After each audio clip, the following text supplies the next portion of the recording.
इस बार वहां कोई कमजोर खिलाड़ी साबित नहीं होने वाली है। चुनाव की हार जीत अलग चीज है, कौन जीतता है कौन हारता है, लेकिन भाजपा मजबूत तो है। देखो, उनके खिलाफ एक चीज आती है कि वो क्षेत्र में कम रहते हैं। बुरा ये कि भाजपा को हराने के लिए दलित वोट सपा के साथ में जाने से गुरेज नहीं कर रहा है, क्योंकि बसपा मजबूत है नहीं। पीडीए कमजोर नहीं, पीडीए मजबूत अवधारणा है। ठीक है, मीडिया के वगैरह हम कुछ भी कहते रहे, लेकिन पीडीए जमीन पे मजबूत चीज है, उसका असर है। और इसमें बड़ा फैक्टर दलित वोटर लोकसभा सीटों पे भी हुआ है परवेज भाई, और इस विधानसभा चुनाव में भी होगा। बड़ा कठिन सवाल है आपका। जय हिंद, मैं हूं परवेज पवार और आप देख रहे हैं एलकेवी हिंदुस्तान। 2027 में उत्तर प्रदेश के विधानसभा चुनाव होने हैं।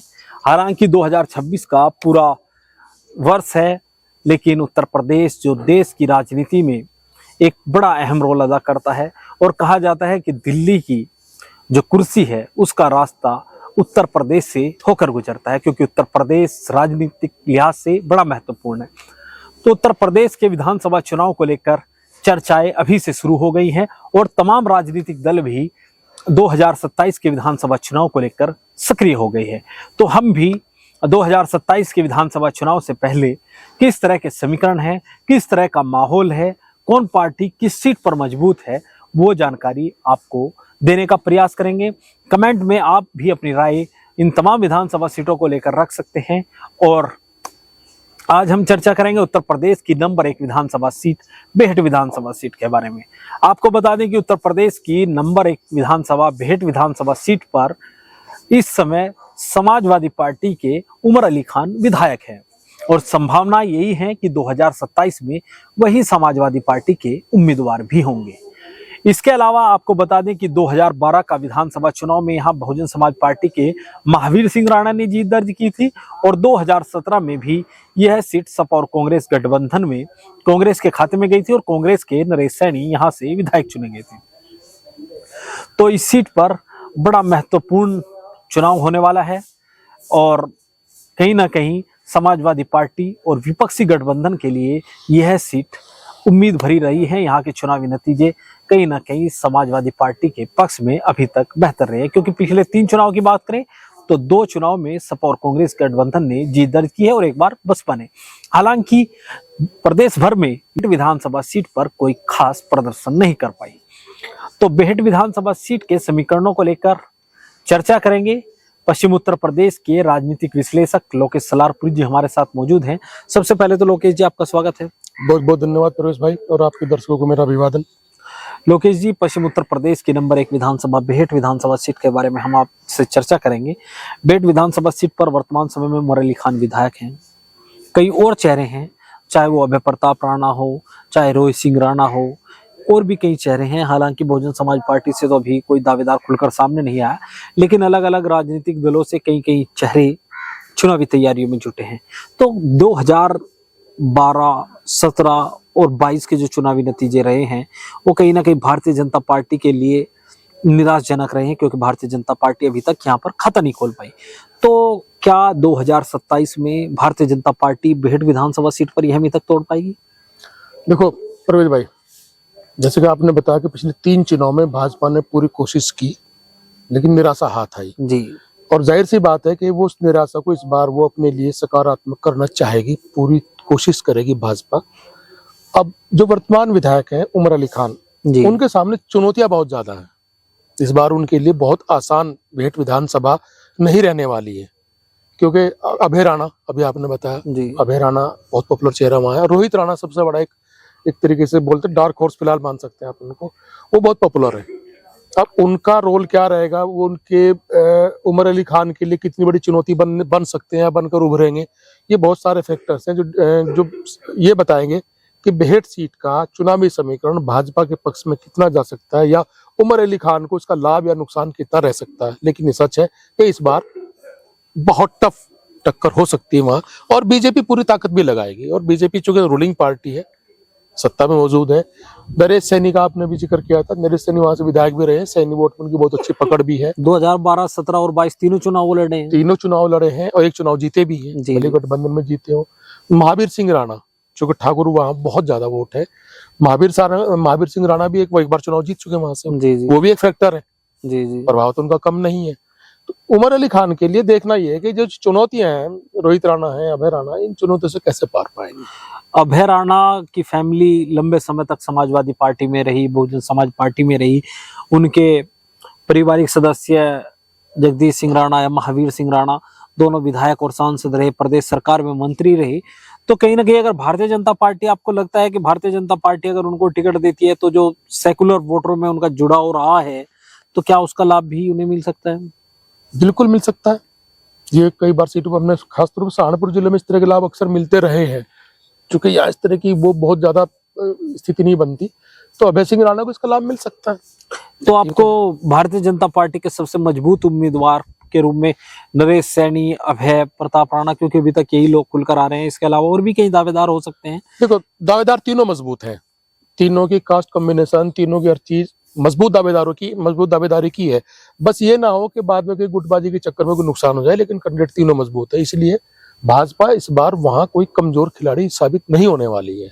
चुनाव की हार जीत अलग चीज है, कौन जीतता है कौन हारता है, लेकिन भाजपा मजबूत तो है। अब देखते हैं टिकट किसका होता है, उससे कुछ और फर्क पड़ेगा, लेकिन उमर अली खान के सामने चुनौतियां हैं, इसमें कोई शक नहीं है। अच्छा, जिस तरह से उमर अली खान का 5 साल का कार्यकाल तो उत्तर प्रदेश विधानसभा के सदस्य के रूप में 2027 में होगा, इससे पहले वो एमएलसी भी रहे हैं, तो क्षेत्र में किस तरह से देखते हैं ये 5 साल का कार्यकाल? देखो, उनके खिलाफ एक चीज आती है कि वो क्षेत्र में कम रहते हैं, दिल्ली ज्यादा रहते हैं, सहारनपुर ज्यादा रहते हैं, क्षेत्र में कम रहते हैं। ये उनके खिलाफ एक चीज जारी है, ये लोगों में है भी। मेरी बहुत लोगों से बात हुई, आप भी फील्ड में रहते, शायद आपके सामने बात आई होगी। ये एक फैक्टर उनके खिलाफ जाएगा, इससे कैसे वो पार पाते हैं ये देखने वाली बात होगी। आपको लगता है कि क्षेत्र में उनकी निष्क्रियता 2027 के चुनाव में उनके सामने कहीं ना कहीं चुनौती बनेगी? देखिए, अब ये तो हो गया कि अगर कोई विधायक है, वो रूलिंग पार्टी का हो चाहे अपोजिशन का, अगर वो लगातार क्षेत्र में नहीं है, जनता के बीच में लगातार नहीं है, तो उसके खिलाफ कुछ माहौल तो बनता है, उसका नुकसान तो उनको होता है। तो अब किसी भी पार्टी का कोई भी अगर विधायक है तो उसे चाहिए कि अपनी फील्ड में लगातार, अपने क्षेत्र में लगातार सक्रिय रहे। यहाँ उमर अली खान के नंबर कुछ कम है, आदमी अच्छे हैं, व्यवहार बहुत बढ़िया है, लेकिन क्षेत्र में सक्रियता ज्यादा जरूरी है। वोट तो क्षेत्रीय जनता नहीं देना है, तो ये उनके खिलाफ एक चीज जारी है। अच्छा, 2027 के विधानसभा चुनाव में जिस तरह से अखिलेश यादव पीडीए की रणनीति, पिछड़ा, दलित, अल्पसंख्यक को जोड़कर चलना चाहते हैं, एक में वो आधियावादी भी बताते हैं, तो क्या बेहट विधानसभा सीट पर दलित वोटर, क्योंकि बहुत बड़ा फैक्टर होगा, बहुत बड़ा फैक्टर होगा, क्योंकि पिछले चुनाव में अभी तक क्या था कि दलित वोट सपा को हराने के लिए बीजेपी के साथ चला जाता था, अक्सर कई सीटों पर ऐसा हुआ। इस बार उल्टा हो रहा है, इस बार हो रहा है ये कि भाजपा को हराने के लिए दलित वोट सपा के साथ में जाने से गुरेज नहीं कर रहा है, क्योंकि बसपा मजबूत है नहीं, तो दलित वोटर एक बड़ा फैक्टर होगा। अच्छा, ये सपा के पक्ष में जा सकती है चीज। अच्छा, जो बेहट विधानसभा सीट है, ये कहीं ना कहीं चंद्रशेखर आजाद का घर भी, जहां से वो मूल रूप से आते हैं, छोटमलपुर, ये वो भी बेहट विधानसभा सीट में ही आता है, तो उनका क्या फैक्टर आप मानते हैं चंद्रशेखर आजाद का? देखो भाई, अभी तक तो चंद्रशेखर आजाद सांसद हैं, वो कोशिश बहुत कर रहे हैं, मेहनत भी कर रहे हैं, इसमें कोई शक नहीं, चर्चाओं में लगातार है। अब ये चुनाव ये भी बताएगा कि वो एक्चुअल में जमीन पे कितने प्रभावशाली यूपी की राजनीति में रहने वाले हैं, इसलिए अभी उनके बारे में कोई भी प्रेडिक्शन देना इतना आसान नहीं है। तो टेस्टिंग पहली बार होगी इस बार। अब तक वो किसी पार्टी सांसद नहीं थे, एक पार्टी चला रहे थे, एक लगातार चर्चाओं में रहने वाले संघर्षशील युवा नेता थे, इसमें कोई शक नहीं है, लेकिन अब वो सांसद है और पहली बार उनकी परीक्षा, खासतौर पे उनकी सीट पर, जिले सहारनपुर में उनका पहली बार ये पता लगा कि वो जमीन पे राजनीतिक तौर पे कहाँ खड़े हैं। इसलिए अभी तो उनके बारे में हम कुछ भी नहीं कह सकते। तो उनकी सीट पर भी आप उनको अभी उनका आकलन नहीं कर पा रहे? मैं कह रहा हूँ टेस्टिंग होगी इस बार, अब वो कितना प्रभावशाली रहते हैं चुनाव बताएगा। टेस्टिंग पहली बार इस बार होगी, चूंकि वो पहले के मुकाबले कमजोर भी नहीं है, अब वो मजबूत कितने हुए ये चुनाव बताएगा। उनकी वोटों पर पकड़ कितनी गहरी हुई है, संगठन कहां तक गया है, चुनाव को कितना इफेक्ट कर सकते हैं, दलितों में उनकी कितनी मजबूत कंडीशन रहने वाली है, ये तो ये चुनाव बताएगा पहली बार। अच्छा लोकेश जी, आपने कहा कि बसपा कमजोर हो रही है और चंद्रशेखर आजाद कितने मजबूत होंगे ये चुनाव बताएगा, तो दलित वोटर को आप किस तरह से मानते हैं? क्या वो उस पीडीए का हिस्सा बनने जा रहे हैं? मैंने आपको भी बताया तो है, दलित वोटर फिलहाल सपा के साथ जा सकते हैं, जगह जगह जहां भाजपा को दिखाई देगा कि भाजपा को हराना है तो सपा के साथ जाएगा, और लोकसभा चुनाव में ये हुआ भी है। पीडीए कमजोर नहीं, पीडीए मजबूत अवधारणा है, ठीक है, मीडिया के वगैरह हम कुछ भी कहते रहे, लेकिन पीडीए जमीन पे मजबूत चीज है, उसका असर है। और इसमें बड़ा फैक्टर दलित वोटर लोकसभा सीटों पे भी हुआ है परवेज भाई, और इस विधानसभा चुनाव में भी होगा। वो जो लाभ भाजपा ले जा रही थी ना, बसपा के कमजोर होने का, दलित वोट अपनी तरफ खींच ले जाती थी, वो इस बार नहीं होगा। ये पूरी समाजवादी पार्टी की पीढ़ी की अवधारणा की एक मजबूत चीज तो होगी, ये मेरा अपना मानना है। चुनावी नतीजे तो जो होंगे वो तो 2027 में जब चुनावी नतीजे आएंगे तभी पता चलेगा।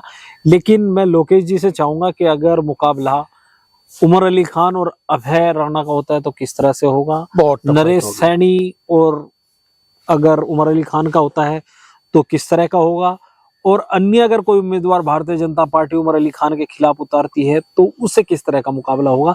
तो सबसे पहले अभय राणा और उमर अली खान टफ फाइट होगी। प्रतिशत कितने चांस किस किस के मानते हो? अब ये कहना तो या क्या? बस ये मैं कह रहा हूँ टफ फाइट होगी। टफ फाइट में 1-2% इधर उधर कोई भी हो सकता है, क्लियर करना बहुत आसान नहीं है। तो नरेश सैनी के मुकाबले अभय राणा को आप मजबूत उम्मीदवार मान रहे हैं? बड़ा कठिन सवाल है आपका, लेकिन नरेश सैनी भी बहुत मजबूत कैंडिडेट है भाजपा के साथ। अगर वो भाजपा चुनाव लड़ते हैं, क्योंकि भाजपा का अपना वोट बैंक भी है और नरेश सैनी का अपना वोट बैंक वहां बहुत मजबूत है। उस सीट के बारे में, बेहट विधानसभा सीट की जब हम बात करें तो वो कहीं ना कहीं मुस्लिम बाहुल सीटों में गिनी जाती है, तो कहीं ना कहीं जिसका सेकुलर वोटरों में हस्तक से यहाँ अभय राणा प्लस में है, यहाँ अभय राणा प्लस में आते हैं। लेकिन चूंकि नरेश सैनी भी पहले कांग्रेस से वहां विधायक रहे हैं, तो मुझे नहीं लगता कि बहुत ज्यादा विरोध उनका, मतलब उनकी सेकुलर इमेज है, बहुत ज्यादा धब्बा तो अभी तक कहीं है नहीं। ठीक है, बीजेपी से रहे, उनका कोई ऐसा बयान भी नहीं आया। लेकिन अभय राणा चूंकि वो ठाकुरों की भी एक पॉलिटिक्स है और ठाकुर एक तरफा भाजपा का वोटर है, हर जगह ही, पूरे प्रदेश में ही है, तो ये चीज अभय राणा के पक्ष में जाती है, थोड़ी ज्यादा जाती है। तो मेरे हिसाब से नरेश सैनी के मुकाबले अभय राणा भाजपा के ज्यादा मजबूत कैंडिडेट साबित हो सकते हैं। तो बेहट विधानसभा सीट को लेकर हमने लोकेश सलारपुरी जी से चर्चा की। आगामी 2027 के विधानसभा चुनाव में किस तरह के समीकरण रहेंगे, क्या होगा, यह तो जब चुनाव नजदीक होंगे तभी पता चलेगा। लेकिन किसी भी चीज पर चर्चा करनी भी चाहिए, क्योंकि उत्तर प्रदेश की राजनीति है और उत्तर प्रदेश की राजनीति हमेशा चर्चाओं में रहती है। तो बेहट विधानसभा सीट को लेकर हमने चर्चा की, और आप भी कमेंट बॉक्स में अपनी राय दें कि क्या समाजवादी पार्टी अपनी इस परंपरागत सीट को बचाने में कामयाब होगी या भारतीय जनता पार्टी उलटफेर करके बेहट विधानसभा सीट को अपने हिस्से में करने में कामयाब होगी। इस वीडियो में बस इतना ही। आगे के अपडेट के लिए बने रहिए एलकेबी हिंदुस्तान के साथ। जय हिंद।